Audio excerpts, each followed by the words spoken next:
Et pour en parler, on retrouve Gérard Vespierre, fondateur du web magazine Le Monde Décrypté. Gérard, bonjour. Est-ce qu'on est réellement vers une sortie de crise au Yémen ?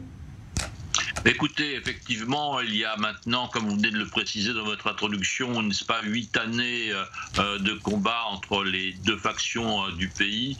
Donc cela commence à être un temps long. Deuxièmement, les Houthis voient une diminution du support iranien.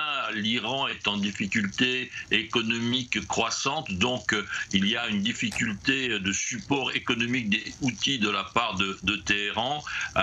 Et ces mêmes Houthis ont d'ailleurs demandé déjà des financements au gouvernement officiel, demandant effectivement que leurs troupes, leurs milices soient prises en charge économiquement. Donc voyez-vous, il y a des intérêts et des nécessités de la partie Houthi, un essoufflement, et donc les négociations en cours représentent cette somme de tous ces mouvements.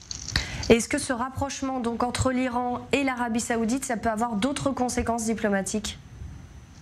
Écoutez, dans un premier temps, oui, il y aura forcément d'autres évolutions, mais le Yémen est effectivement la pierre d'achoppement. Il y a la question autour de l'Irak, n'est-ce pas? L'Irak était un terrain très important et est un terrain très important pour l'Iran.